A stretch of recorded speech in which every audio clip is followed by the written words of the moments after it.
So I was a Royal Engineer, but I was not a Royal Engineer diver, but always interested in diving. So we went across the Sharm el-Sheikh, which was, if you've ever been to Dahab, was not even as big as Dahab is now. Sharm el-Sheikh was literally, it was Nama Bay at the time. It was Mm-hmm. 2 hotels and a campsite. And I did my first open water course in Samas, actually. Paddy wasn't even there. I did it with a German instructor, and I speak German, but not as good as I did later on in life. We sort of did it with English and German together. And I did Samas 1 star in 1989. Open water, loved Mm-hmm. it. You're listening to Speaking Sidemount, the podcast where we talk all things sidemount and cave diving, from equipment, skills, techniques, and cave diving expeditions to interviews with some of the world's top sidemount and cave divers. Whether you're new to sidemount, been sidemount diving for years, or just want to know more, this is the place for all things sidemount. I'm your host, Steve Davis. Let's get wet. Hey, welcome back to Speaking Sidemount. I'm Steve Davis. This episode is brought to you by our sponsor, XDEEP, and by the patrons of Speaking Sidemount. Huge thanks to both for their support that makes everything you're about to watch and listen to possible.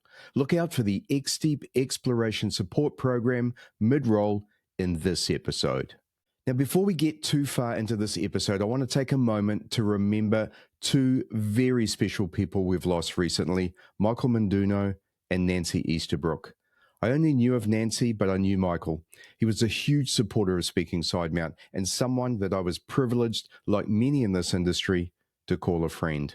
Michael invited me, together with Stratuscast, to guest edit the in-depth magazine Sidemount issue, and from that point on, we spoke or messaged almost every month. He was endlessly curious, incredibly generous with his time, and always looking for ways to lift others up in the dive community. We finally met in person at OzTech a few years back and spent some quality time together. He was every bit the warm, thoughtful, and passionate guy you'd expect, and who knew what a great musician he was when he played in the band at the TDI party.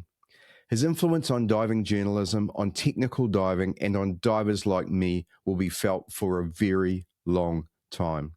I am so grateful now that even though Michael was not a Sidemount diver, we did an episode on Speaking Sidemount covering the in-depth magazine Sidemount issue, his phenomenal contribution to diving, and chatting about all things tech diving. That episode will remain as one of the many tributes to Michael and his life. Check it out on YouTube, Spotify, or the Sidemount Pros website, episode 86. Now, while I didn't know Nancy personally, her legacy speaks volumes. As founder of DiveTech in Grand Cayman and as a true pioneer for women in technical diving and rebreather diving, Nancy shaped the landscape of our sport. Both she and Michael made diving better, and their absence will be deeply felt. My heartfelt condolences to their family, friends, and everyone who knew them. Now, on to this episode. I'm joined by Mark Rowe, and what a story he has. Mark first started diving back in 1989 in Sharm el-Sheikh in the Red Sea, back when it was just 2 hotels and a campsite. That first Red Sea experience completely hooked him, and from there, his journey took him through nearly 3 decades, starting with the British Army's Royal Engineers, where diving became not just a passion, but a mission, including his incredible work with Battleback, helping injured soldiers rebuild confidence and peace through diving. We talk about his transition from military life to full-time diving, the early days of Sidemount when most of us were figuring it out for ourselves, and how Mark's teaching style has evolved into this great balance of structure, adaptability, and genuine care for his students.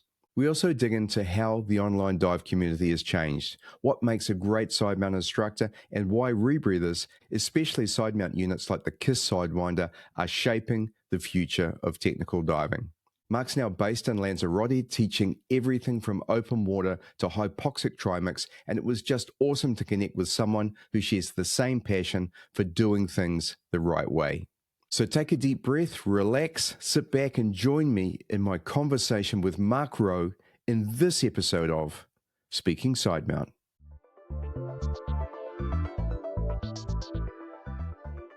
Hey Mark, welcome to Speaking Sidemount. Yeah, hi Steve. Great to finally meet you and get involved with Speaking Sidemount.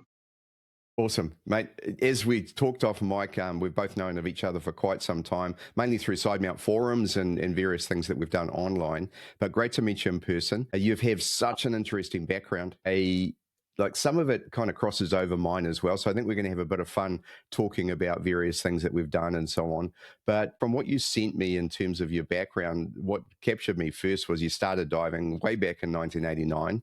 So in the same decade that I did, which was fantastic. But you started in Sharm el-Sheikh, one of the great dive capitals, I guess, of the world, you would call it. Tell us about your beginnings and what you remember most from your early diving in the Red Sea. Yeah, cool. Well, so 89 Sharm, I mean, lots of people in Europe have been to Sharm el-Sheikh since then, and it's become pretty much a mecca for diving, key point for what the Red Sea has to offer, I think. It has evolved massively. My time there, I was on holiday with my parents. I was 23 years old.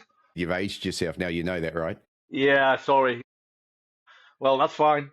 I'm not going to get away with that.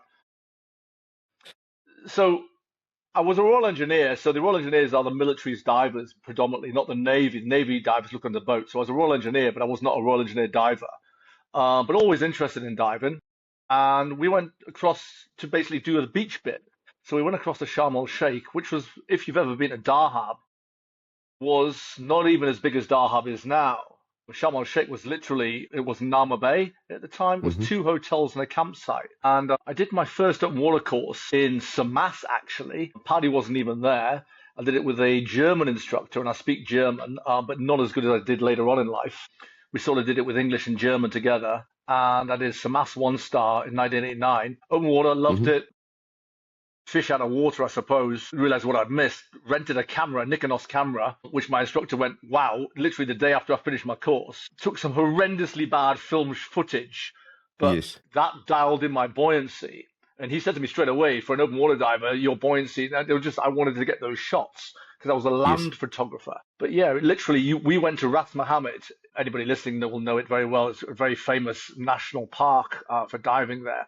And there could be literally thousands of divers there a day when it's a busy period in Sharm. And there were 40 of us, 40 divers there.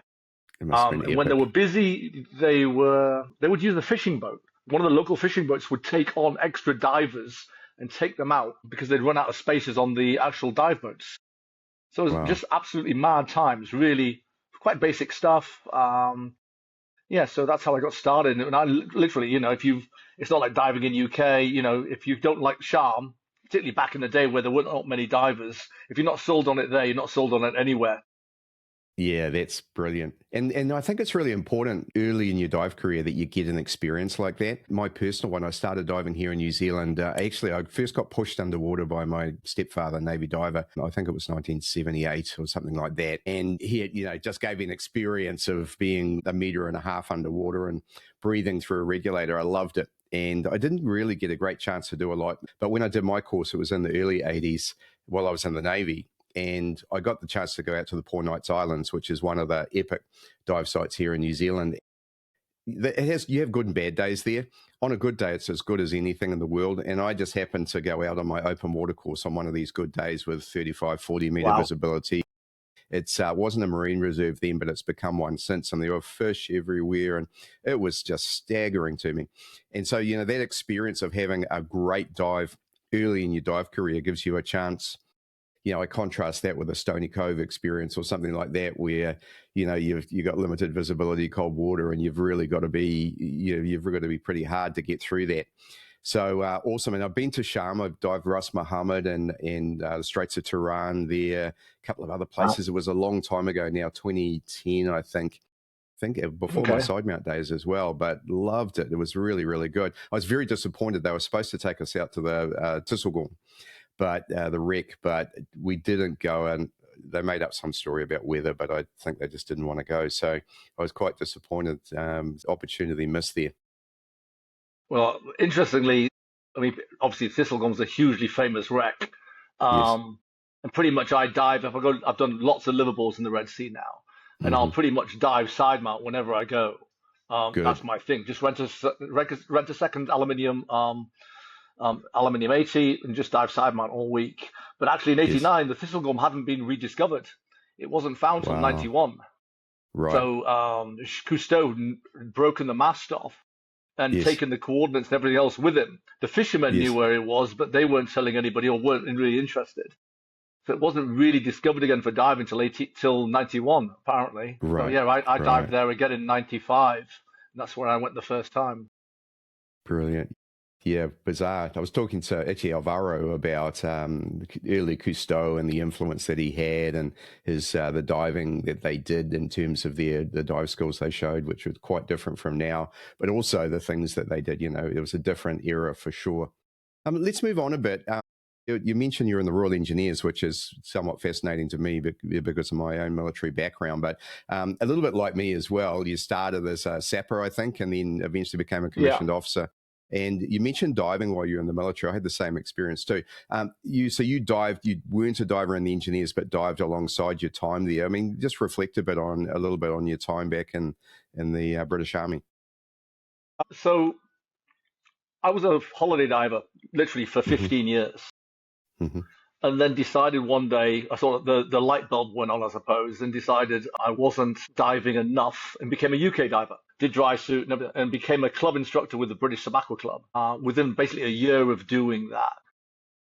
But in the British military, you can do a thing called adventure training. So you can go away. They will, and the New Zealand Navy military may have something similar, and you can learn adventure sports or activities on military time, massively subsidized in price Yes. because there are lots of them, like diving, are transferable skills. Mm-hmm. Learn to ski, for instance. And so I became a Royal Engineer diver. I was at where I was based is the biggest military club. It was called JIB UK at the time. It's now called RESDA. I became chairman of RESDA because I was an officer then. Like all clubs, military or civilian, they struggle with funding. Mm-hmm. We pushed to transfer it from a civilian club within a military base, etc., to being a military club with military support and funding. Yeah. Made a big business plan for that and everything else, and then changed over to that. At the same time, probably one of my greatest highlight from doing that was there's an initiative in UK called Battleback, which is to take Yes. injured soldiers from, at the time, Afghanistan, Iraq, and rehabilitate them doing any of those adventurous activities. There wasn't a diving program. That base is near where the rehabilitation center is.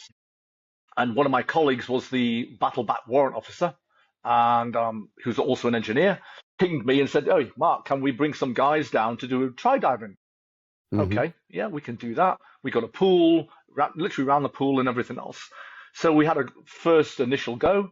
It was amazing, the outcome of that. Their doctors, Yes. psychologists, psychiatrists, everybody came down to have a look at how these guys would get on.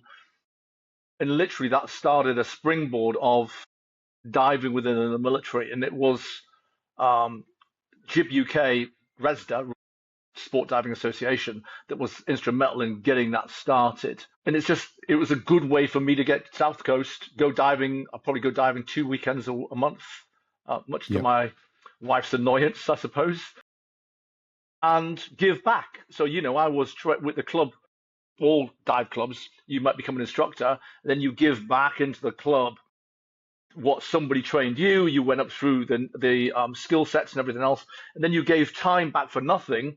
Hopefully most people still do that, training those behind you so the club continues to flourish and grow. Yes. I think one of the biggest struggles we have today is that when you and I became a diver, you were hooked, and we became lifelong divers.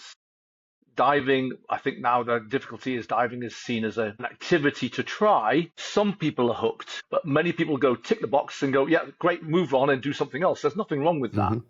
Mm-hmm. But few then go and master it, I suppose. And that's, that's obviously what I'm doing here in a tourist location now, is I see lots of those people trying, but don't want to come and master it. So British military diving and scuba diving within the military has become more difficult over the years as an activity, because actually it's changing now, but we were subject to health and safety at work initiative. So we had to have the same medicals and everything else as an oil rig diver, or even the Right. Royal Engineer work divers, albeit Yes. we were bubble clubbing and doing it in our own time because we were Yes. still paid as soldiers.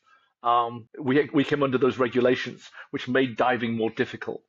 They're trying to evolve that at the moment. You're looking at a guy who yesterday spent 3 hours getting his dive medical for my code of compliance here in New Zealand.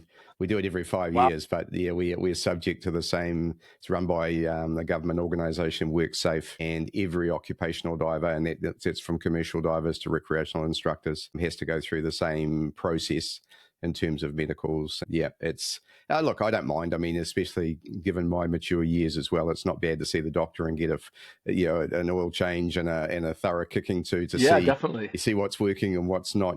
So that in a way I don't mind, but it's expensive, and that's one of the big things is it doesn't fall under any of the subsidized programs you pay for it. So anyhow, let me dig into a few things you said there, because there was a lot, and I love that battle back initiative. And some of the listeners might remember I had Chris Dawson on. It must be it's years ago now. Chris and I is another guy I've never met, but I kind of feel like I know him intimately through our chats online. I know Chris very well because I tried to work for Chris. I actually tried to work. Awesome. I was 5 years in the Caribbean, and actually I tried to work for Chris, but the Department of Employment in the US basically put blocks in at every point. And basically, Chris ended up writing a job request or job requirement that was basically me, because he does so much of the US disabled or injured diver programs down there in Florida. Yeah. He wanted me, the language, he wanted to be a veteran. And we just tried for nearly a year, and it just never happened because of the Department of Employment said, you can't employ a non-American. Yeah. So, it's... Yeah, I've been through the US immigration thing before all the bullshit that's going on now happened, and it was challenging me back in the day, let alone now. Yeah, I guess where I was going with Chris is when we were talking, he had this Divers Against Depression, so I'm really pleased to hear he's still doing that, because I think it fell off the radar in this part of the world. And the biggest thing when he and I were talking, and you know this, and everyone who's a diver knows this, is when you get in the water, you can't think about anything on the surface. I mean, I challenge anyone to try and think deeply about anything on the surface while you're diving. You just cannot do it. It completely absorbs you, and you become part of that environment. And all you're thinking about is you're diving and what you're seeing and what you're feeling. And so, the impact of that on people who are suffering from PTSD and depression and so on is just immense, to give them a rest from what's going on in the rest of their life and how challenged they are with that. And so, I love those programs. So, it's just awesome, the impact that it has.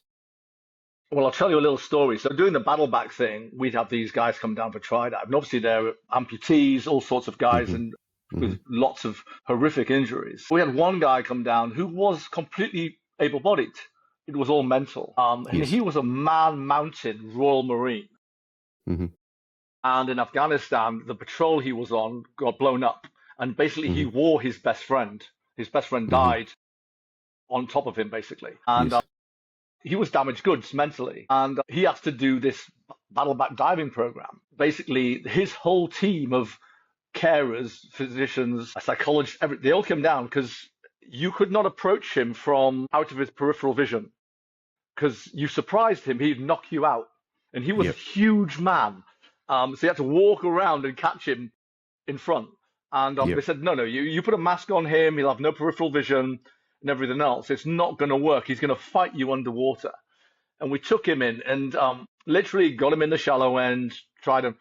And then he's literally got this iron vice grip on my hand. And we go off and we go down the deep end. It's 3 meters deep. And we've gone from a hand grip to relax to holding my hand, to me holding his arm rather. And eventually I just let go. And I waved my hands at him. He realizes he's free.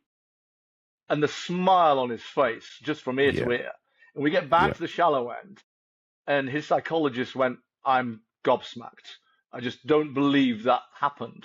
Because like you say, it's a different, you think about that. You don't think about anything else. And it was life-changing for that individual.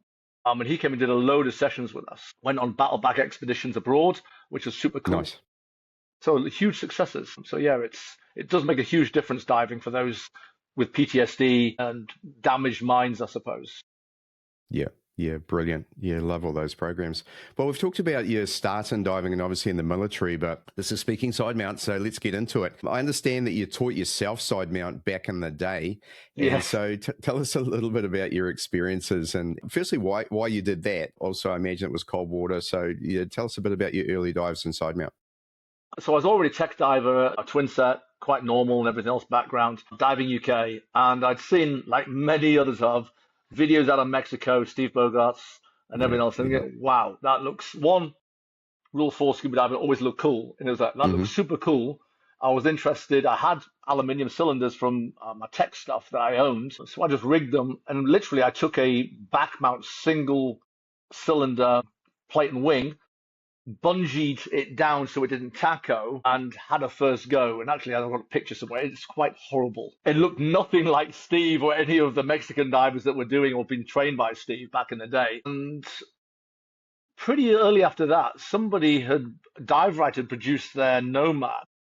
And somebody in UK, I don't know how I found it back in the day, somebody was selling a Nomad. It might have been eBay or something, I don't know. And I bought a Nomad, it's a huge thing compared to any Mexican system. So it's a Florida side mount system. I've still got it as an example of the other end of the spectrum from Mexico style rigs, etc.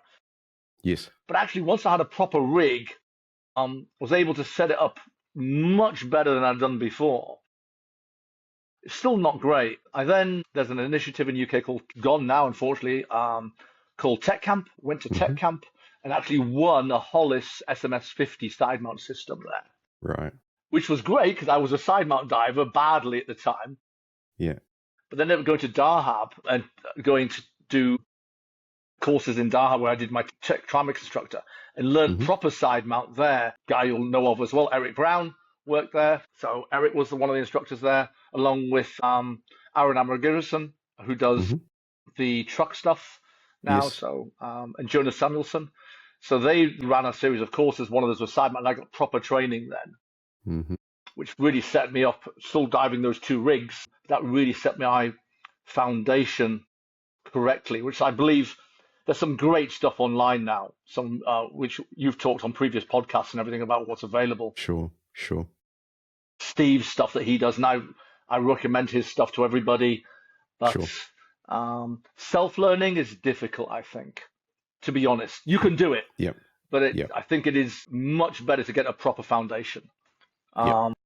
Yeah, and there's much more opportunity for that. Yeah, there's much more opportunity for it now than back then, though. I mean, so I think we're talking 2011, 12 from what you sent me. And that's kind of the similar time that I was starting to think about Sidemount. Had seen the same, even here in New Zealand, of course, through YouTube, had seen the same Steve Bogarts video. At that time, I think I was completing my Dive Master course, and my instructor there was a cave diver, very proud of the fact that he had done some cave training. I think he was only up to kind of the similar of intro to cave level. But he had started talking about Sidemount, was extremely enamored with it, and that's what pointed me towards it. And as soon as I saw it, I thought, wow, this is epic. And he'd built his own harness. So I had this, I don't know if I've talked about this before, I think I have. He said, look, give it a try. So they had a 4 meter deep pool, training pool back in those days, not there anymore, unfortunately. But I jumped in by myself. He was somewhere else, thankfully. But I only had steel cylinders. So we got steel cylinders in a freshwater pool. And I managed to sort of go down and was swimming around, felt pretty good about myself. And then thought, I'd seen people, so I'd seen Bogart swinging a cylinder forward. So I thought I'd have a go with that. And of course, you can imagine how that went with the steel cylinders. So next thing you know, I'm sort of nose down at the bottom of the pool, trying to get the cylinder clip back on. I had zero skills at the time. Thankfully, the only thing I really had in my favor was I was extremely comfortable in the water. So it was, I managed to struggle and spin around a few times and get everything clipped back on and without drowning myself. It was a bit of an experience. And from there, I went back to that instructor and just basically said, hey, you should become a specialist in this. You should do what Steve Martin is doing. Because I'd found Steve Martin then already as well. He was starting to produce his first elements of content and talk about his courses in GoZone. And he just wouldn't do it. And I just thought, right, okay, this is something that I'm going to do. And I didn't get an opportunity for another year or so because I moved to America and was working in California. And during one of my vacation periods, that's when in 2013, I went over to Mexico and trained with Jason Renault. But that's when the seed was planted. And yeah, again, getting training from someone who knew what they were talking about. I started on an XDEEP Classic, which is kind of now a little bit of a museum piece, but it was great to be able to get good training. And again, I've talked about that self-learning part where I had to then go from freshwater Mexico, aluminium cylinders or aluminum, and then go across to the other coast of America. People don't realize, well, a lot don't realize California is cold water. Freezing. There's a cold, there's a cold current running down from Alaska. So back to a dry suits, back to steel cylinders. I didn't even know which cylinders to get. I tried some dumpy 12s or something. I think they were at first. I can't remember, and they didn't work. And then I'm shore diving in Monterey Bay, and finally found LP80s. I think they're called. God, it's a long time ago now. LP85s, yeah. Yeah, and they worked pretty well. And so then started to figure shit out for myself. Man, it's not a good experience, to be honest. It would have been vastly better if I'd had someone. No one in California was diving Sidemount in those days. So it was really just me messing around. I started boat diving Sidemount then as well, and just got better and better. And then, but it wasn't until I went to Gozo and got around. You mentioned Eric Brown and Aaron and so on at in Dahab. Tom Steiner, who was kind of my mentor in Gozo, was there before them. He sold the dive center to Eric. So it was kind of only when I got around Tom and some of his contemporaries there in Gozo that I really nailed what I was doing, and saw what it was like to dive properly. So yeah, it's an interesting experience, isn't it? Let's just go back to your history for a moment, because I think we'll kind of weave that into what we're doing as well. You left the British Army, I think after, was it 28 years of service? 28 years, yeah, that's correct. Yeah, congratulations. Yeah. That's fantastic. And you then went to the Caribbean, which is interesting to me, because this transition out of the military, especially when you've served a decent period of time, is a lot of people don't realize how difficult it can be and challenging to find your way, because as an officer or a senior non-commissioned officer, you're very embedded in the military. You've spent a lot of time there. It's kind of everything you know to some degree. And so getting back into civilian life isn't easy. And going to the Caribbean, I can sort of understand why you did that. But I'm interested in your thought process on why you did that and what you got there. We chose to go to the Caribbean. My wife wanted to enter business, do something else. And we basically needed our rough parenting style, our daughter, to grow up a little bit. So we went to the Caribbean, and our daughter didn't come. So she was no longer at loggerheads with my wife at home when I was away with the military. Yes. She was 20 at the time. So we went to the Caribbean, we rented the house out, and off we went. I took my first job in Dominican Republic, which is where I did my full cave, which was amazing cave diving, not Mexico at all. I don't know if anybody's spoken about the Dominican Republic caves, but a lot of them are literally a hole in the floor you jump through, and there is a full cave. There's no cenote bit. A few of them have a cenote, but not many. But they're decorated, a lot of them. They're very nice, and that hooked me on cave. Dived full cave much since I left the Dominican Republic. Worked for a pretty bad dive center. My first job over there, my first opportunity, went with it. Right. Walked away 6 months later and became an independent PADI instructor for the rest of the 18 months that we spent in the Dominican Republic. Right.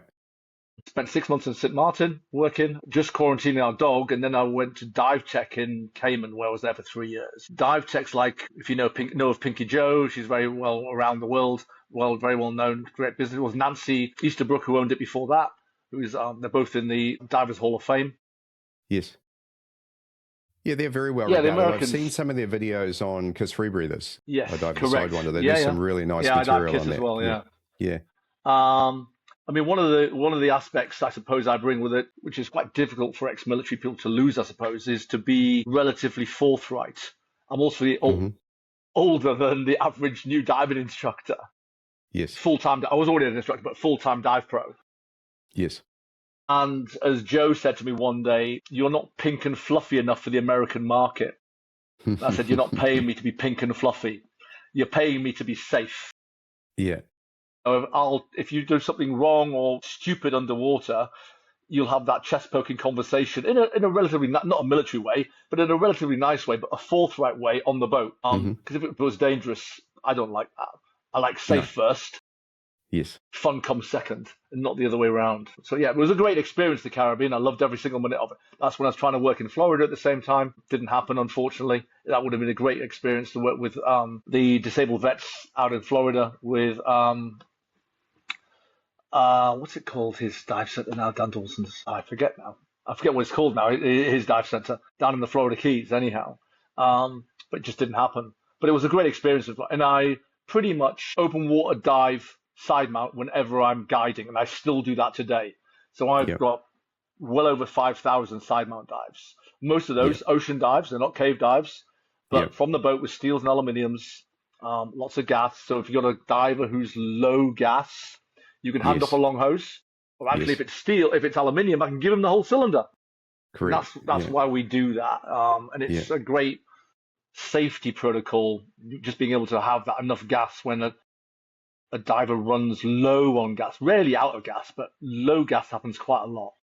Yeah, thoroughly agree with that. I've had the same experience. Thank you. I've just received my beach box coffee. So for anyone traveling to New Zealand, this is no doubt, without doubt, that's a commercial now, right? The best coffee in New Zealand. Excellent. So fantastic, and a lot to talk about there too. Just this ability to carry extra gas is fantastic, and I've done a fair bit of the same thing as well, being in Sidemount when you're dealing with, and I've even had to, I mean, it's a little bit crazy to say this, but I've had to donate to a twin set diver before too, and only in a like a pretty silly little situation, but this is how it happens. We were practicing, this was a technical practicing valve drills, and he did his valve drill and screwed it up. And basically shut both posts down, and so I'm there right in front of him, and he's just like he's looking like this and going, and he just pointed to my regulator. I knew exactly, I could see what was happening, so I let him make the mistake and then just handed it off to him, and so he had gas immediately, and it was just one of those. So he could take a couple of breaths and then figure out, oh yes, I've closed both posts and opened them up again. So it was an interesting thing. And I've had another low on gas experience with a single cylinder diver who managed to get herself down to 10 bar, and so gave her some gas, and exactly the same thing. So not an out of gas, but a low on gas, and saves something escalating into a bigger problem than it needs to be. Yeah. Brilliant. Okay. And so from there, did you go straight to the Canary Islands after that? Was that the next thing, or? Yes, we went. We were, interestingly enough, going to work in Malta. We went did a recce, good military. Camo reconnaissance is never wasted. Exactly. So went out to try and work for, at the time, a guy called Alan Whitehead, who owned, at the time, I think they've sold it now, Divewise, Techwise, out of main Malta, not in Gozo. I'm a rebreather instructor and everything else, and Alan was like, yeah, you give you a job, do all this and everything else. And then, obviously, you've been to Gozo, so you've probably been around Valletta and places like that in Malta. Yes. We're coming from Cayman, and Cayman is a tiny little island. Yes. So going then to Malta, which had high-rise blocks and everything else, my wife basically said, I don't care what the job offered is, what conditions or anything, I'm not moving here. So we went back to the Caribbean, and a year later did a recce to Lanzarotte. I chose a dive center where I got the job, basically because it teaches everything I like teaching. It didn't teach side mount, that's me, and it doesn't teach free diving, which is also me, but it teaches rebreather tech and the full spectrum of water courses. So we came here, loved the island, and that's where we settled, basically. And we sold up in the UK, and we bought a house here now. Brilliant. On the Canary Islands, in Lanzarote. So yeah, it's a good home. Man. Yeah, brilliant. Well, yeah, I love it here. Yeah. Best weather, 25 degrees year round. Yeah, man, I tell you what, it's like, I love New Zealand, right? It's a fantastic place, fantastic country. However, especially through our winter and spring, which we're in right now, like I'm supposed to go diving this weekend, and I'm just watching the weather, and it's not terrible, it's not stormy, but it's bad enough that it's going to be a problem. And I've got a student to take out, and I'm just looking at it thinking, I don't really want to take her out into conditions that are less than good. And yes, so what a pain in the ass, And then like this Monday of this week was beautiful, beautiful sunshine. And then by the time you get to the weekend, we're blowing out, so we'll see. We might be able to go, but we do struggle with weather. No doubt. Through the summer, no, not such a big problem. Gets very settled and similar to what you were talking about, 25 Celsius and nice. But Yeah, we have this winter time to get through, and sometimes I kind of I remember the Gozo times. Mind you, they have a season in Malta too. It's not like Yeah. for you there. If you get to October, November, and beyond there into the winter, it's not that much fun to dive there either. So yeah. I was going to say, one of the nice things here is that unlike Malta's, we rarely lose dive days. So we don't get blown out almost all summer, all year round. We don't lose dive days, which obviously yourself included, and places like Malta in the winter, you can have a trip, best plans laid, then the weather takes a different option, and then you're looking for plan B. So yeah, it's even to the point of for Gozo and Malta. I don't know how all of the shops work, but Gozo Technical, where I worked, they have a season, so they're opening in May, sometimes earlier, but usually the instructors are arriving March, April. We get all our shit together, in terms of teamwork and how we're going to work for the year, and then we start in May, and that runs through to mid-October, and then they're pretty much shut down. Tom usually goes to Spain to teach some cave in late October, early November, and then the dive center is effectively closed from November through to the following April, and so it's very seasonal. And the reason is, it gets stormy in the Med. People don't realize that, and the water temperature drops down to 16 Celsius from in the mid 20s in the summer. So it's quite different at that time of the year. So effectively, it's just not worth running a business. You can still dive, but you're in the colder water diving, of course.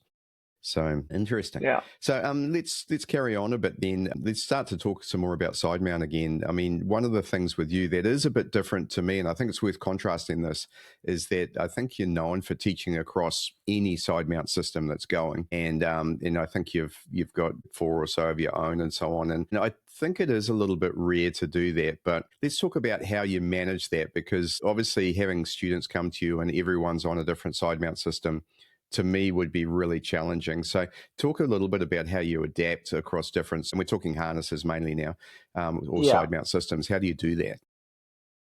It's trying to come from a breadth of knowledge, and I'm definitely not a master of every system and have not seen them all. I mean, there are some systems that are in my opinion, are much more difficult to work with. For courses, you lose a lot of time. An example would be that the Razor system, for instance, is a great system. It's an amazing system, but you have to know it to be able to teach it. And I've taught quite a few courses on there, but it is a much more difficult system to work with if you don't know it. So my thing is that if a diver walked in and said, I want to buy some equipment, my first point is I'm not going to say, and I understand you, buy an XDEEP Stealth. It is an amazing system if you've got the funds to pay for that amazing system. If you're an occasional, hopefully that might grow, but if you're going to be an occasional diver who wants to get into Sidemount, and you're maybe looking for secondhand or whatever, or even new at some of the systems that are $300, $400 US dollars or equivalent, pounds or dollars or whatever, and if that's what you've got to spend. So my first point is, how much money have you got to spend? Let's focus on that. It'd be the same as recommending a car. Yeah, buy a Bugatti. I don't have $1 million. Yeah, so what have I got? Yeah, so my thing is to focus on how do I get this non-side mount diver diving side mount with his own gear as quickly and as efficiently as possible. Him being, if he's married and everything else, he's got kids, being able to spend that money and being allowed to spend that money, and to be side mount diving and to be competent in the gear that he's got. So I've got I did have 7 or 8. I've got 6 currently. For a wide range of manufacturers, and you can literally choose the system that you want to dive based upon that. Might be the system that you should perhaps go and look at. And it might be because I want to dive aluminium cylinders, as an example, with the advantages they give, but in cold water. And now that's counterintuitive. Why would you do that? You're going to need more weight. Okay, most systems don't have huge weight options. Go and buy a Stealth with a double wide pocket. You can get 20 kilos in there. Yeah, sure. You can quite happily dive aluminium cylinders in a dry suit with a XDEEP Stealth quite easily. Yes. Other systems, you're not going to do that. You just need to put the weight somewhere. So it depends. It gives you options. So I start from a point where these are the options available, or some of the options available to you. And we spend a morning, if you look at my socials, etc., it's all laid out. everything that's there for the clips, the harnesses, the different ways to attach the cylinders to yourself, old school, new school, etc. So there's no wrong way. Some ways are better than others, but Yes. that's not to say it's wrong. And Yeah. I think that's where I come from. I will never stand there and say that's wrong. I Yes. might say there's a better way, but I Yes. will never say it's wrong. Yeah, So yeah. that's No, my premise for. I'm with you. So these harnesses that you're showing them, have you got these pre-configured, pre-set up, so you're not going, and they now have an opportunity to go, okay, hey, I think I like this one, and then you just have to adjust it to their body, and they would use that on the course, and yeah. then So they're literally displayed. Sorry, they're literally displayed by lift capacity.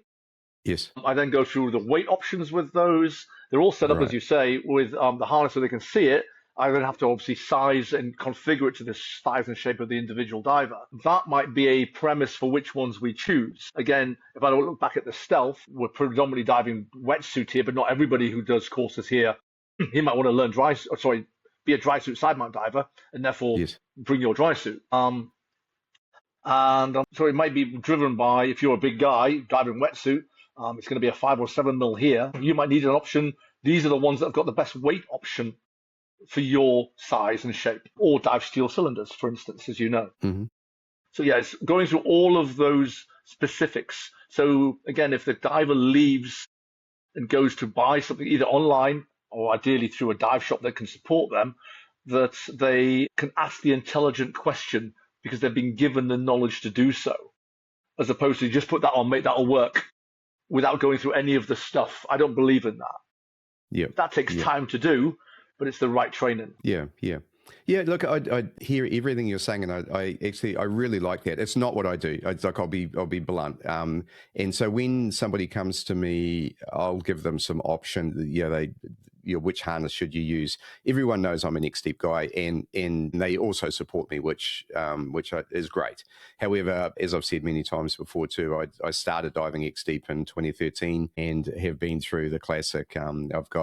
I think I've got 5 or 6 stealths hanging up on my dive locker there, some of which are students, and 3 of them are set up for me personally. So I have, and that's just me, because as Alvaro said, I'm a lazy bastard. And so, I just basically can grab a wetsuit one, I can grab a dry suit one, I can grab one for my rebreather. They do cross over. I have a rec, I have a tech, and so I've got different size wings as well. And I've become, I would say, expert on setting up the XDEEP harnesses, which just work really well for me, and it's easy in a course environment. I absolutely would allow someone to come with the latest Hollis or the latest dive right, which remarkably are very similar to the stealth. Correct. There's some nice little innovations in each of them, but I won't say they're a knockoff because that's not fair, but they're extremely similar, right, in terms of the shape of the wing, the way the wing works in particular, even the way the harnesses work. But I will say there is some nice innovations in both of them in terms of the weight pockets and a few other things as well, including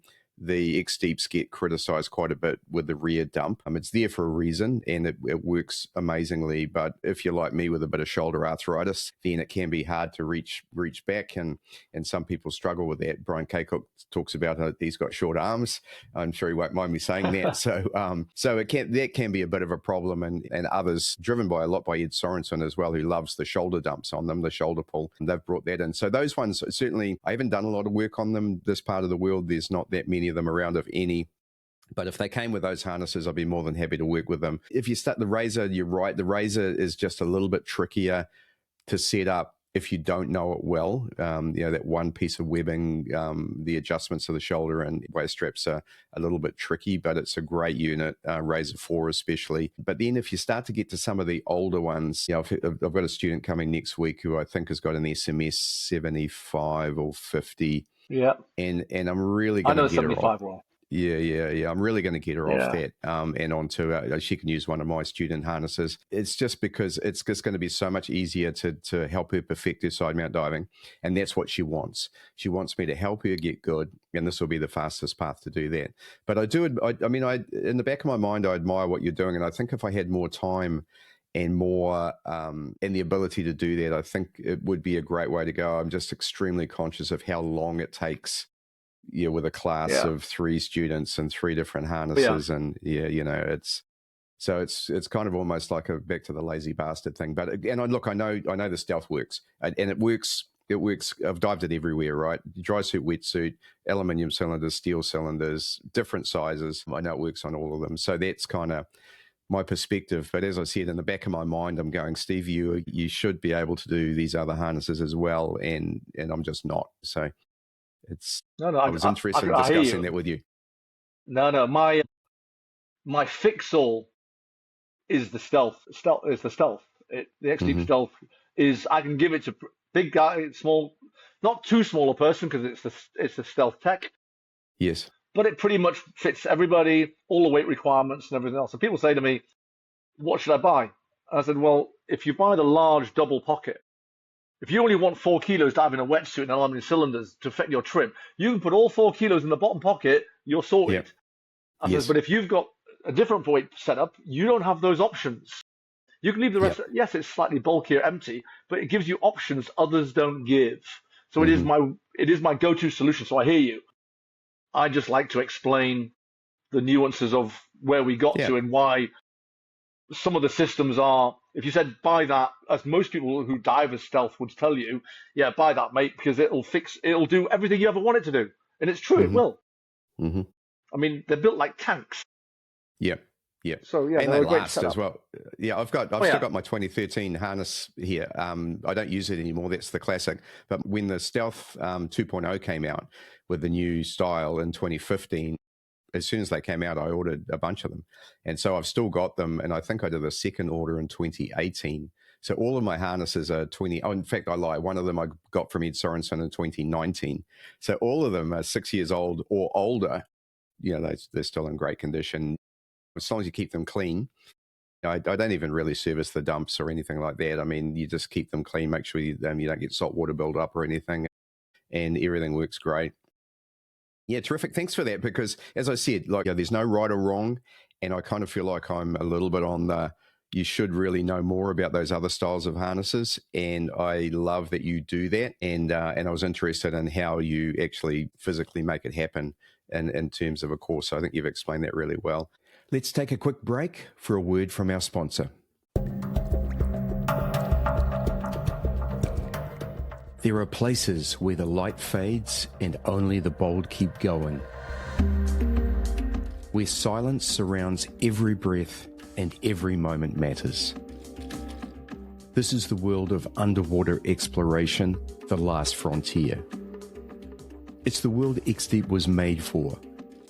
From the ice-covered caves of Scandinavia through to the deep passages of Mexican cenotes to submerged tunnels beneath mountain fortresses, XDEEP gear is trusted wherever precision, durability, and focus decide the outcome. The XDEEP Exploration Support Program exists to back those who go beyond, those who explore to understand, who dive not just for depth, but to document, protect, and inspire. With advanced equipment and meaningful support, XDEEP empowers explorers, scientists, and committed divers who push the boundaries beneath the surface. Exploration begins with a question.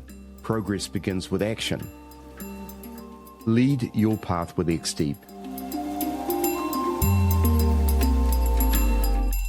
Discover more at exploration.xdeep.eu. Huge thanks to XDEEP for their support of the show.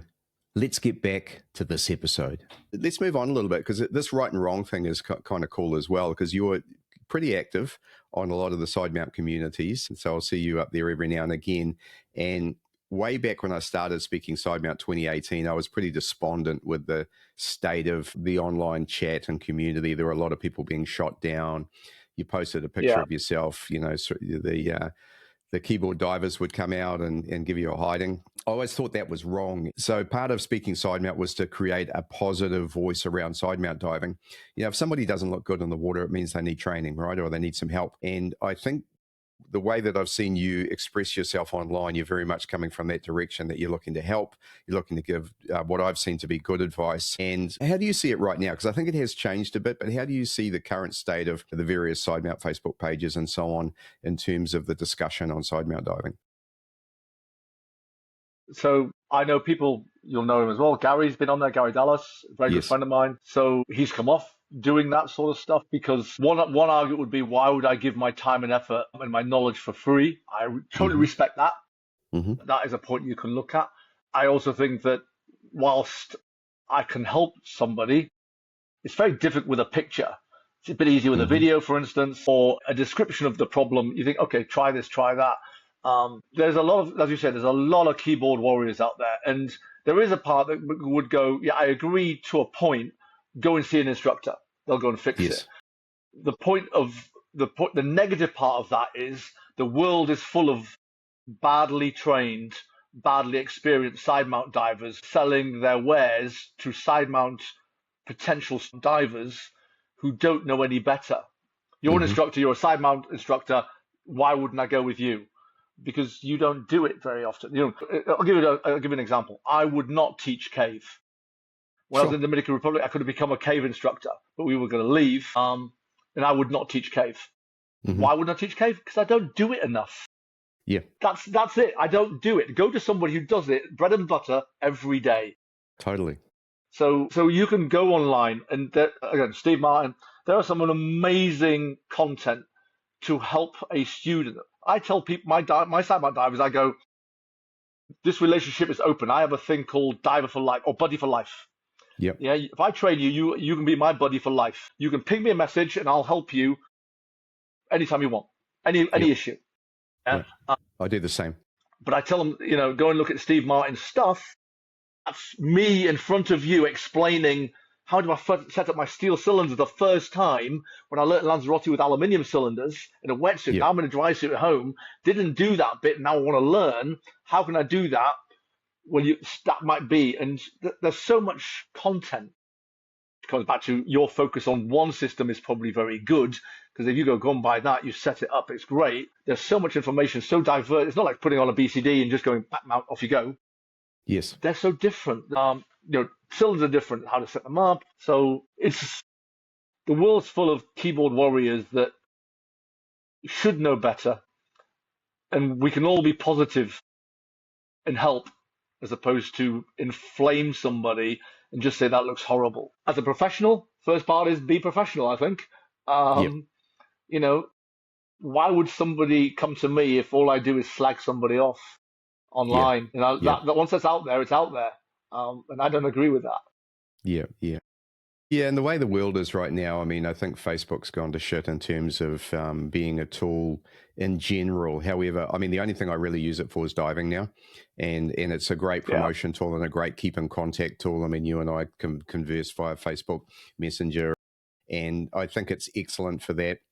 But the political situation of the world right now and the way things are just terrible, and I think in terms of diving and side mount diving, people do make a bit of a mistake on putting a picture up and then asking the question, what do you think of me here? And I don't know if they're looking for some sort of reinforcement or positive feedback, but it's especially when you do it to the broader community, you're going to get so many different answers to that. And you're right, you're better to find an instructor. And I think I liked where you were starting to go there in terms of what makes a good instructor and what makes not a bad instructor, but what makes someone who really hasn't done enough work to be good. And so let's talk about that for a moment. I have covered this a few times before, and I do have a page on my website that talks about what you should look for in a good side mount instructor. But how do you find someone who's good? I mean, in your mind, how do you know that they're going to be the right person for you, and how do you make a selection in terms of your side mount instructor? That's a very difficult question to answer. The socials look good, sell yourself. Word of mouth is amazing. Yes. I was going to say back on the previous point, what does that person looking for validation of? How is my setup? This is my second side mount dive. How is my rig looking? Particularly if they're self-taught.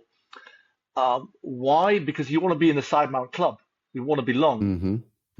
So if I suddenly go, no, mate, sorry, mate, that's shit. Suddenly you don't want to be in the side mount club.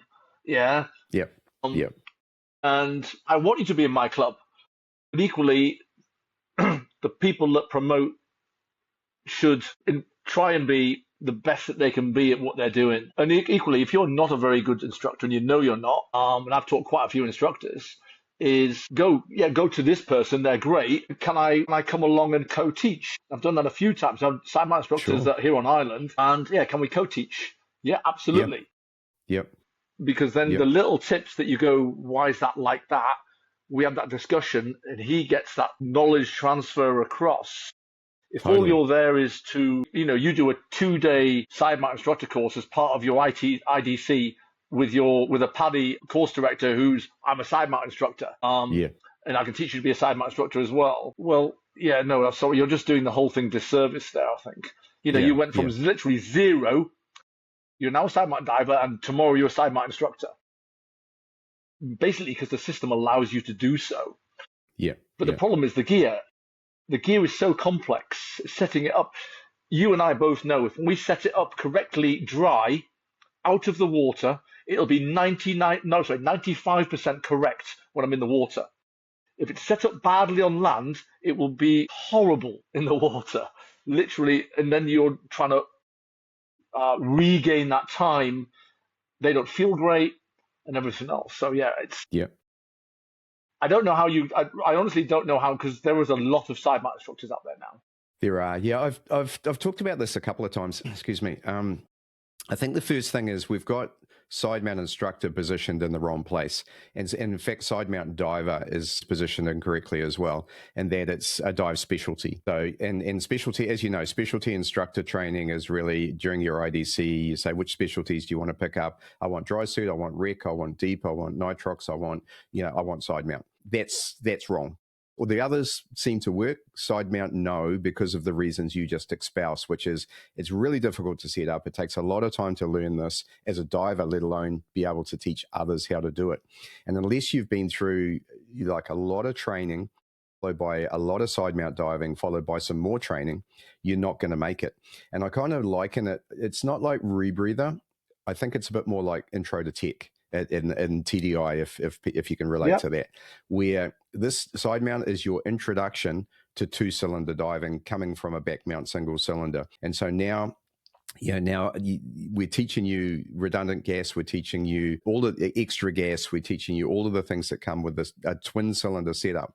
And so I love that way of putting it alongside Intro to Tech and saying this is where it should be. And so to become an Intro to Tech instructor, of course, you have to be a twin set diver already, and then go and do with an instructor trainer a course to become that instructor. And so if anyone's out there wondering, how do I become a good Sidemount instructor, and how do I get into this upper echelon, how do I get into that club, not the Sidemount diver club, the Sidemount instructor club at the higher level, here's the response. Yes, go through whatever, get your specialty instructor training card. Don't teach anybody. Then go and spend some time with somebody, with Mark, with Steve Martin, with Tom Steiner, with Steve Davis, like any of us who are at that level and who dive Sidemount almost all the time, if not a lot. Go to Mexico, go to Florida, go to a place where there's great Sidemount dived, and do a course with them. And even do the Sidemount course with them, and then ask them, like you, could I team teach with you? Could I be your assistant? Can I observe some of your courses and do a period of instructor training with them? And that's effectively what I did with Tom Steiner, right? So before I was there for a season, before I did my instructor, it was CDI Sidemount, Tech Sidemount instructor. I did that the following year with Tom, not the first year. And I was already a Sidemount diver. And then I became an instructor under Tom, a Sidemount instructor under Tom, and then I did another season with him before I got the TDI instructor cert from him. And so by that time, I'd done hundreds of dives. I'm trying to think how many dives now, maybe more than 300 dives that goes over technical, and guiding and teaching and so on. And then I was good enough to be a real Sidemount instructor. I'd watched Audrey, I'd watched Tom teach courses. And that's going to get you, if you want to be an instructor in Sidemount, I think you're going to have a better experience as an instructor like that as well. You're going to feel good about your foundation. You're going to feel good about what you can teach. You can pass on this knowledge. And the other point I'll make is, if you go to the Patrick Widmans of the world as well, they always allow good, if you have to be kind of go through their courses already, but they'll invite you back to assist them on courses if you'd like to become an instructor. And you don't have to pay. It's generally you pay for your gases, you pay for all of your costs, but you can come and be alongside me and co-teach. You don't have to pay anything for that. You'll pay for your instructor course, of course. But so those opportunities are there, and I would welcome that. I have had instructors come and train with me, and I know they've then gone on and their instructing has improved from that. And I would encourage anyone who wants to be a good sidemount instructor to go down that path. Yeah, how do you feel about what I've said there? Yeah, I totally agree. I was just thinking then while you were talking, it's almost the cave dive group internship. It's exactly that. I want to be an apprentice, yeah. And one day somebody will go, you are no longer an apprentice, yeah. You are good enough to be a sidemount instructor because they just have cave diver and apprentice. Yeah. But somebody's deemed you good enough. And I agree with you. If I give you your card, that hurdle is there, but you're not ready to teach it yet. Mm-hmm. Yeah, there's so much work to do, and that would raise the bar. It just would raise the bar to where it's meant to be. To go back to a question you asked before, I think the easiest way is that somebody watches you in the water and goes, and we were talking before, I've got this group of French. I'm guiding. They don't dive the way we dive. They're French. They're still doing an homage to Jacques Cousteau. They're using full-foot fins and everything else. And they're great divers. They're all our age, most of them. But they're really interested. I'm taking my cylinder off and it's out in front at 80 bar, just hovering under the boat by itself. Mm-hmm. It's got great buoyancy because it's completely neutrally buoyant while I'm waiting to exit. And lots of questions have been asked. Why that? Why this? Why 2 cylinders and everything else? But one of the takeaways would be, you look cool. You really look like you know what you're doing, and I wouldn't mind learning from you. So divers that aren't sidemount divers see good sidemount diving and go, actually, that person, where did you learn? Even it could be just a diver. Who taught you? Mm-hmm. Oh, Steve Davis taught me. Okay, I'll go to Steve then. Because where you are, there aren't going to be that many divers that dive sidemount and can teach it. Mm-hmm. So you get the right training in the right place. And I think that's the takeaway really is, do I want to look like him or her, or do I want to look like something else that sells itself? Yeah, and there's just this element of time as well, isn't there? How long could you learn this yourself? With Steve Martin's videos, I think you could have a decent crack. I would say that. Without that, I think you've got it's not zero chance. It's just going to take a long time and a lot of watching online. But like you, I'm a massive fan of Steve's work and Vas as well, because Vas is very much a part of that now. And I know them both personally, and they're mates of mine and so on, but it's great stuff. But he's just so much better to find a good instructor and spend time and then I'm still saying use Steve's stuff because there's so many questions after the course and afterwards. Yeah, correct. Talk about this instructor for life. I do that with my students as well. But even then, it's kind of like, I almost want to point them to Steve's stuff, and I do at times saying, listen, you can study this in your own time. You can get your questions answered, and then you can come back to me and say, hey, I was watching Steve's video and I was looking at this and this and this. I can't quite figure that out. Can you help me with that? And it's a much easier and faster way to get it done. So yeah, brilliant, mate. I mean, thank you for your input there, and I enjoyed that. Now, the other thing I want to talk a little bit about is I don't really freedive, and I know you cover a lot of different courses, from freediving to hypoxic trimix, and I think you teach for a bunch of agencies as well. I mean, how do you balance all the different agencies and multiple different instructor certs and courses and so on? The agency stuff is pretty streamlined now. I did teach for more. Obviously, renewals get expensive then. I no longer renew for the largest agency. Yep. We are an SSI shop. We are predominantly an SSI, SDI, TDI shop. Mm-hmm. We don't do a lot of SDI courses. An example would be I teach solo. And guess what? It's in Sidemount. It doesn't have to be in Sidemount, but if you do a Sidemount course, you can literally get your solo literally almost for nothing on the way, because it's the same skill set. Yes. Or it's the same skill set with me. Yes. So TDI for tech. We also teach INTD for those that want to do INTD. Myself and Chris, the owner, both INTD instructors. And mostly it's SSI. So if somebody says, I want my PADI. Well, no, we're SSI. Yeah. What's the Yeah, difference? they still have that brand recognition, don't they? But I think it's changing. And SSI have done such an It is. amazing job around the world, haven't they? I mean, they're big here in New Zealand now as well. They've taken over a bunch of stores, and a lot of that was on the back of Paddy not allowing you to have other agencies involved in your dive centre. You know, if you wanted to be 5-star, and that put a lot off. Yeah, so it's like, it is what it is. And I was a Paddy dive master for quite a long time, but when I did my instructor training, I had the option of Paddy or SDI. I'll tell you why I chose that as well. It was with Tom. Tom had an IDC both for SDI and also for Paddy coming up. When the Paddy one came up, there were like 5 or 6 instructor candidates on the course. For the SDI one, there was one. And me. So basically, I got an entire IDC with Tom, just him and me, and it was terrific, you know. And we spent much less time in the classroom and much more time out in the water and practicing the actual instruction techniques as opposed to learning what the standards were. I mean, yes, we still did the standard stuff, but it was amazing. So I really enjoyed that. Got a lot out of it. Yeah, Tom's an excellent instructor and an excellent instructor trainer. So that gave me a great grounding that I've been able to build on, you know. So that was kind of it. But it is such an interesting thing, the agency thing now. And of course, there's Raid out there now. I've got a lot of respect for what they've been doing and some of the things that they do that have set them apart in the marketplace. So it's definitely not just Paddy anymore. Not to Paddy bash, though. You know, it's more about the instructor than it is the agency, in my opinion. Go ahead. One of the things I would add is, so you and I, if Tom taught you, you got taught old school. Yeah, definitely. Yeah. I come up from old school. I was a military instructor. So when I did my TDIIT, an example, Mark Powell, I'm sure you know Mark Powell, Deco for Divers. Right. So I was his tech dive master back in the day. Wow. On and off, because weekends he needed somebody. And later on, obviously, he was my ITT. And we did a instructor trainer course here in Lanzarotte when I was one of the candidates, and that was all great. But the micro teaching part of modern agency learning and how instructors deliver micro snippets, but supported by, don't get me wrong, great e-learning.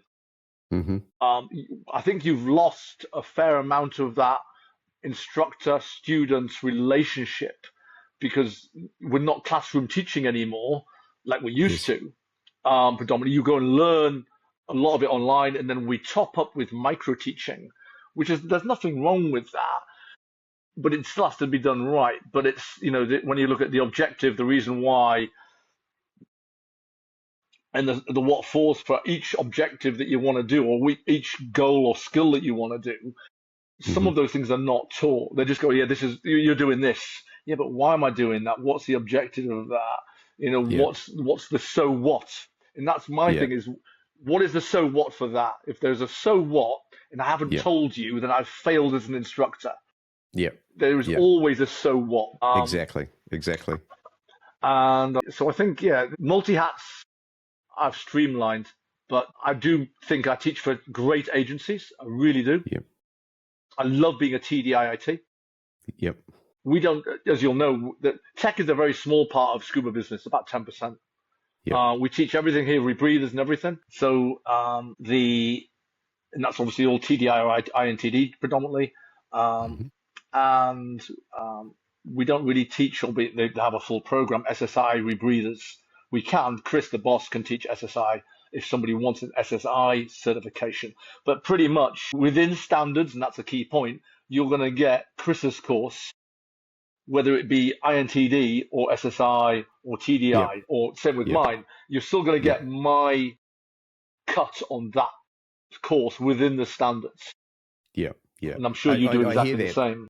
Yeah, fantastic. And I think that's one of the other things that enamored me with SDI, TDI is that there is a lot of instructor discretion within the standards. And so you can deliver the course. And I love that because it's sort of, especially at the TDI level, because it acknowledges that you're a big boy by that stage or a big girl by that stage, and you've been through it, and you'll have learnt your own things that they couldn't possibly even consider in terms of writing standards. And so you're not, standardized and locked in this box. You can add things in. And I mean, as long as you meet the minimum standard, you're all good. And yeah, I enjoy how much you get left alone and how much you can really work with your students and deliver all of the experience that you've got. You know, when I listen to you and listen to your experience in the UK and, you know, in Dominican Republic and Caribbean, Cayman, and then in Canary Islands and so on, it's, you know, it's amazing to be able to sort of tap into that as a student and learn from different people. And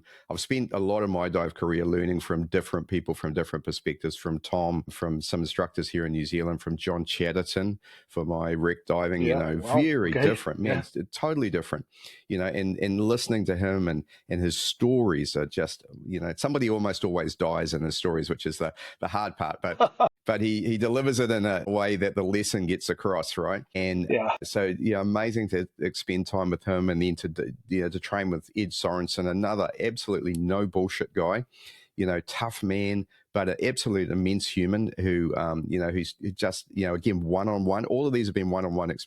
John Chatterton wasn't one-on-one. Ed Sorensen was. Patrick Widman was.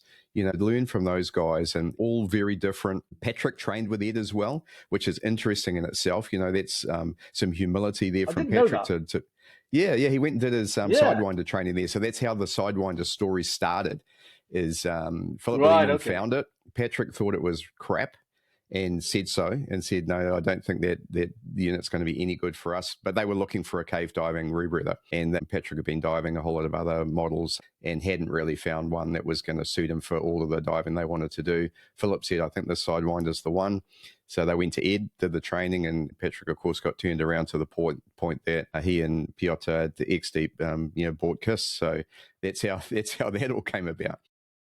And a very long story cut short, but and so to be able to spend time with all those guys and to see how giving they are and how passionate and how professional, and all of them reasonably hard instructors, you know, like Patrick's, man, he's no pushover, that guy, and you know, very demanding, but at the same time, like I love those experiences, and I think it helps having come from, you know, that military background as well. You know, you're used to being pushed, and you're used to being extended, and you're used to not getting it right and hearing about it. And then you're used to then listening to the path to get better. I really enjoy that. I'm hanging out to do some more training at the moment. Actually, I really need to go and do something. I feel like. So you're a KISS diver, are you? Yeah, KISS Sidewinder. Yeah. Okay, cool. So I did Mod 1 with Ed Sorensen in Mariana, Florida, and then did Mod 2 and Cave CCR with Patrick in Mexico. Oh, excellent. So cool. Cave CCR diver, Mod 2. Yeah. I'm a KISS. So that unit. Back mount, basically. Yeah. I'm sure you're aware of its background, the Spirit. Yes. Yeah, so I'm sure you're aware with Mike Young and what was his name, the veteran. They split a KISS up to develop it. Yeah. Mike is a very good friend of mine. When I was across the Caribbean, he used to come to the dive tech in Cayman all the time. Brilliant. And I'm waiting for Patrick. I last spoke to him at the UK Dive Show. There's only one now, which is in March now. But I spoke to Patrick on, where is the KISS 2? Vaporware. I've seen it. I've held it. I want it. Where is the KISS 2? Because actually, if I'm going to invest in a Sidewinder, now, equally, there probably could be some very good units for people that have got more cash than I've got to upgrade to KISS 2, potentially trying to sell KISS, the original KISS Sidewinder. But the KISS Sidewinder 2 looks like an amazing product. Oh, absolutely. Have you seen it? Look, yes, I've seen Patrick's, and so I've seen it. I've had a quick look over it, and I've done 2 episodes on Speaking Sidemount with Patrick. So if you want to refer, especially back to the more recent one, I mean, it will say in there, look, it's due out, you know, this year, yada yada yada. No, look, I know there's been a lot of work that's gone into it, and I know a lot of people are very frustrated, and I get that because I'm kind of there as well. Having said that, I also know the mountain that they tried to climb started out looking like it was high and ended up being Everest. And part of that was the manufacturing challenges of the innovations, let's call them, that they put in there, especially the new heads. Everything has changed. You know, the ADV has changed, the overpressure valve has changed, the way the cells are in there has changed, the scrubbers themselves are different, and a patented new design that hasn't been done before. It's axial, but it has a cross flow in it. So it's got this massive bed. Yeah. So it's immense. And then, of course, the biggest thing, which other parts of the world don't have to go through, is the CE certification. Which it did amazing in the tests, but that's, I think, where most of the hold-up is just dotting the I's and crossing the T's on that.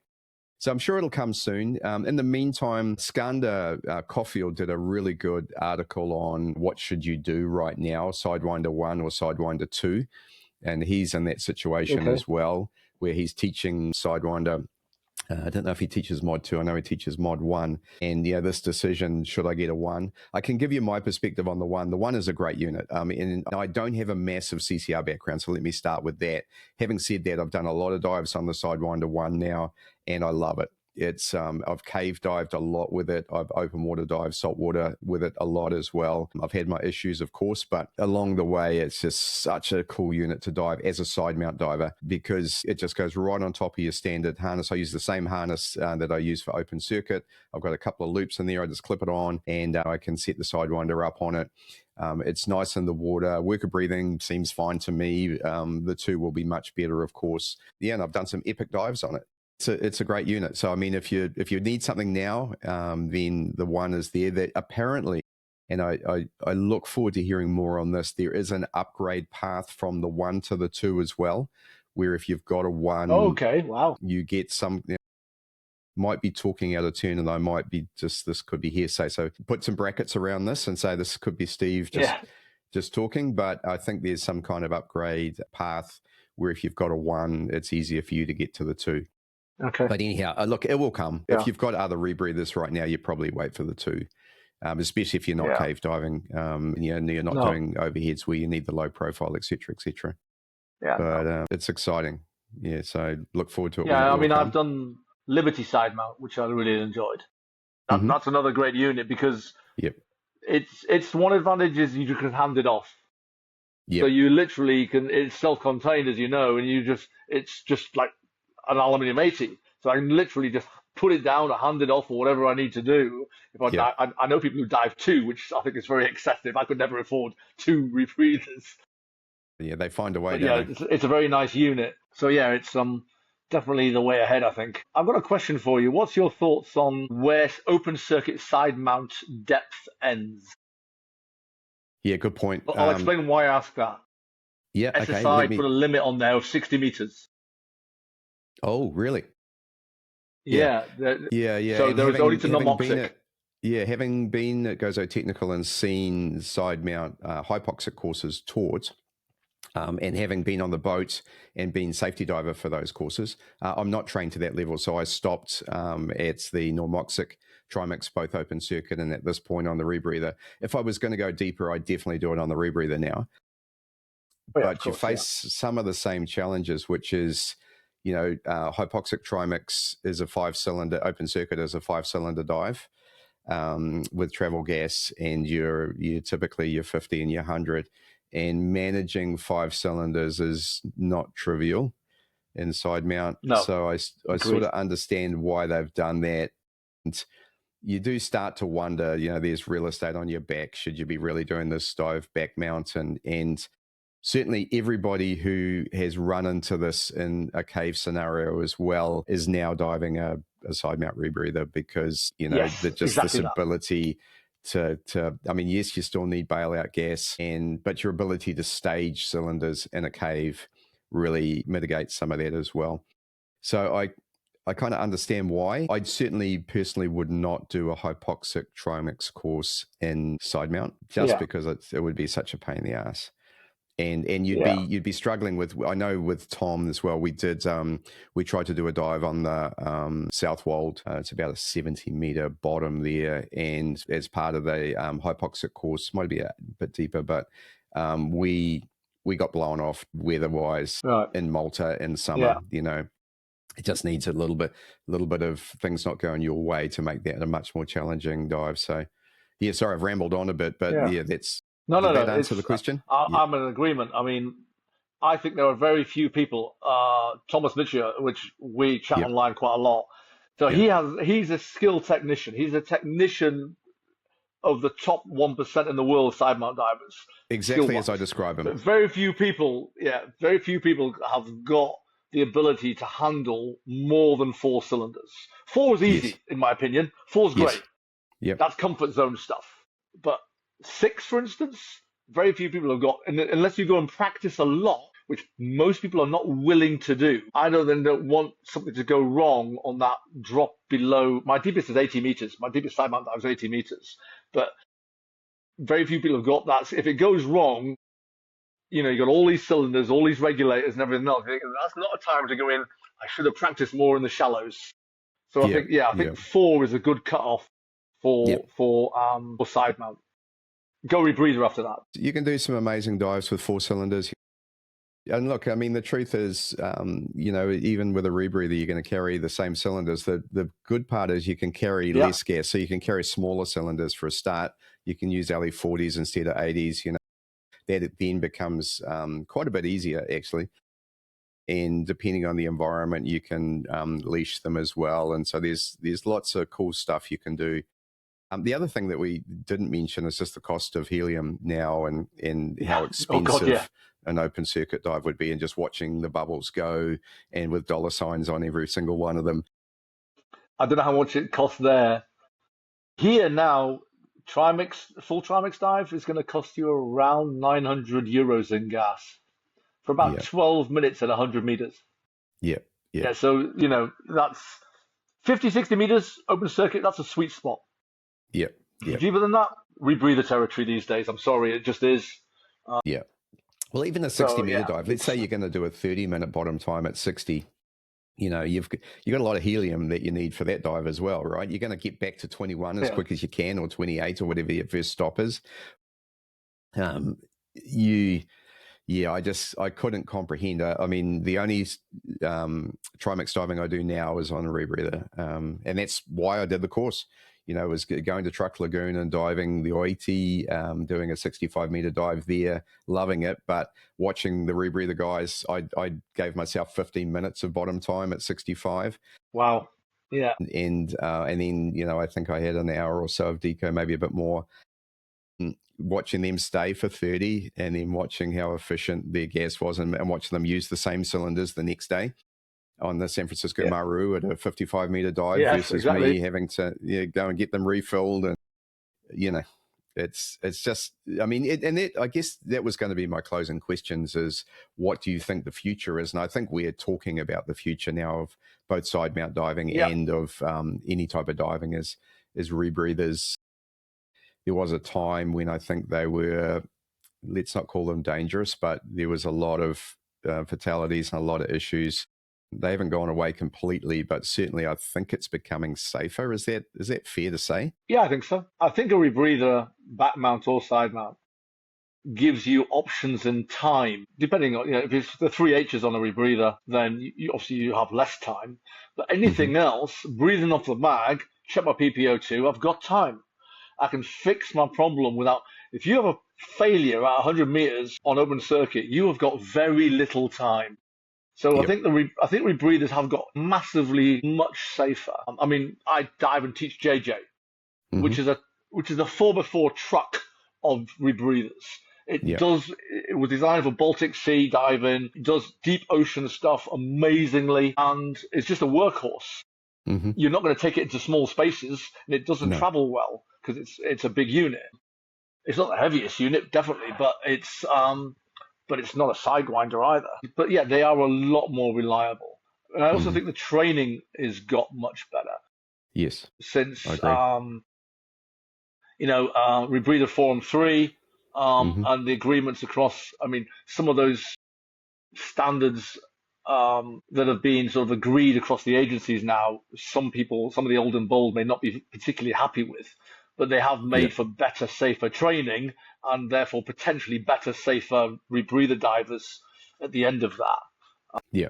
I think progression is an issue still. I think people try and progress too quickly. 100%. Don't get me wrong. Go and be a 45-meter rebreather deco diver. Yeah. Absolutely. Mod 1, 45 meters or 40 meters, 45 meters, and go and nail your stuff. But don't come back until you've got 50, 100 hours on it. Now move forward. Yeah. Gotcha. Then you've got proper grounding, I think. Yeah. Well, I think the other thing with that too is when you go to do that Mod 2 course or whatever the next level is with the agency you're diving with, you want to enjoy that experience. I mean, I turned up, again, Patrick Widman was my Mod 2 and Cave CCR instructor. If I didn't turn up prepared for that course, I would have got my ass handed to me, honestly. Oh, yeah. He would have handed it to you. It's 100%. Now, was I perfect? Shit, no. And did I have to redo some things? Of course. That's a course. If I knew it all, I wouldn't need to be there. But, if you didn't have a good grounding when you turn up, then it's going to be a really negative experience for you if you've got a good instructor, because that's what they should tell you. And in fact, to be honest, if you turn up on day one and you can't do the basics, then you should be out of the water and sorry, you're not ready for this course. I've seen that happen at Gozo Technical, sorry, you're not ready for normoxic trimix. Let's go back and do some base training for you to get you better. And so, I mean, we do a lot of that. Yeah. And we do a lot of that stuff. Totally fair. Yeah. And this is why the other thing, I'm a big fan of days of training.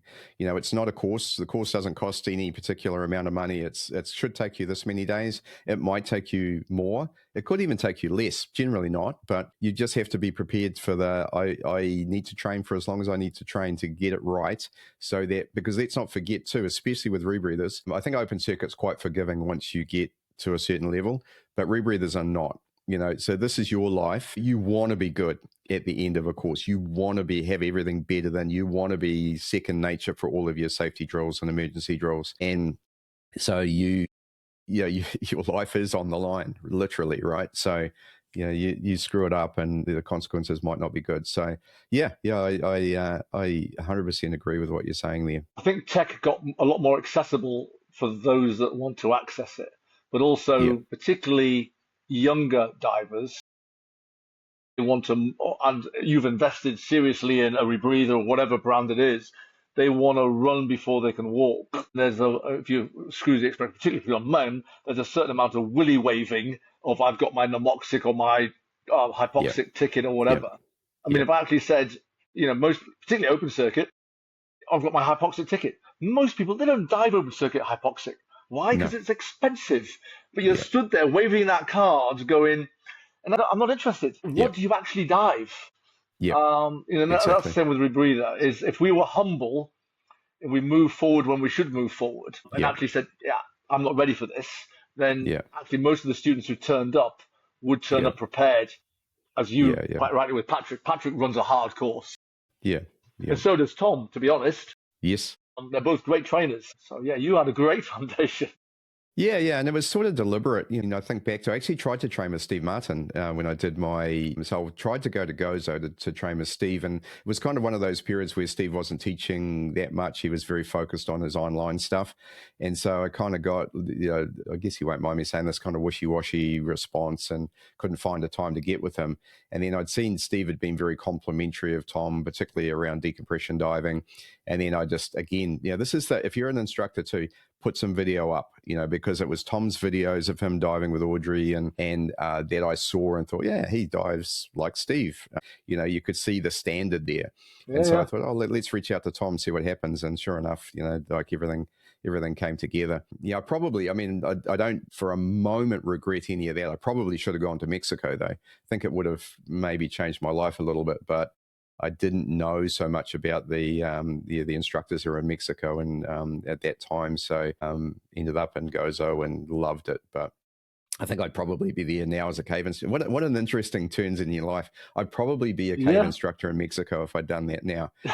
So, I wonder if I would have escaped like the many who go there and never leave, right? And spend years and years and years there. I kind of feel, especially if I'd gone to ProTech or something like that, I'd probably be there now. It'd be a different life, right? Yeah, no, same. Yeah, I mean, we were planning to go there, and then my wife wanted to come back to Europe. Our parents are elderly and stuff like that, so we came back to Europe. So a different path, and I don't regret that path. Yeah, I'm still loving it. I'm doing it. So it's just you have one life, you got to live it. As long as you end up somewhere great, I think that's the key. Well, Yeah, mate, listen, it's been amazing to meet you. Great to learn more and about you. your diving. And tell us a little bit about, if you want to get to Lanzarote, how do you actually get there? You can fly from Europe, I'm assuming. Yeah, most places have direct flights. Hmm. Most countries have direct flights here. A lot of Yep. flights from the UK, definitely, if you're coming from further afield, or from Madrid. Daily Hmm. flights. Great island, year-round diving. We have two main dive centers and a third dive center in a hotel, teaching Hmm. everything from free diving all the way through to full hypoxic and expedition trimix. Sidemount, of course, Sidemount Rebreathers, Hmm. SF2 Sidemount, and also Liberty Sidemount. Um, and yeah, so it's loads of options. Boat diving, we're one of the only dive centers that only dive from boats. We don't shore dive. So we will Yep. always have a boat safety cover there on station, and particularly for Nice. tech. And yeah, it's year-round diving. Water's 18 to 24 year-round, and the air temperature is usually 20 to 27 year-round. So it's just a wonderful Fantastic. place in the world for Yep. year-round diving. Great visibility, loads of life here, Hmm. and literally, in the right places on the sides of the island where our tech center is, 100 meters from the shore, you've got 100 meters of depth. Wow. So you don't have to go far to find your depth at all.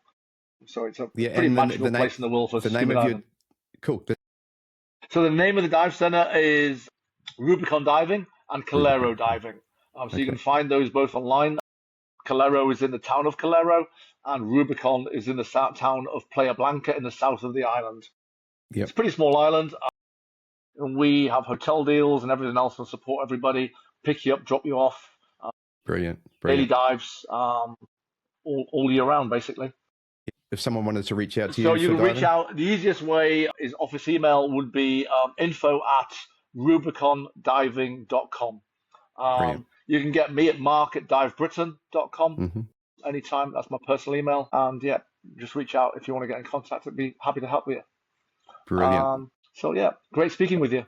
Yeah, yeah, mate, it's been epic, and thanks so much, and I hope we did. Man, it does sound nice there. So I was just saying in the last episode with Alvaro, I've just bought a house, and actually, sadly, my rebreather money went into that as well. So I'm going to build that up again, hopefully before the Sidewinder 2 comes out, and then I've got a couple of properties that I need to sell, and once I sell them, then my life will be sweet again, and I should be able to travel some more again. So look out for more of that. It'd be awesome to meet you in person someday. Yeah, mate, it would be fantastic. So thanks so much for joining us Yeah. and sharing. I really appreciate it.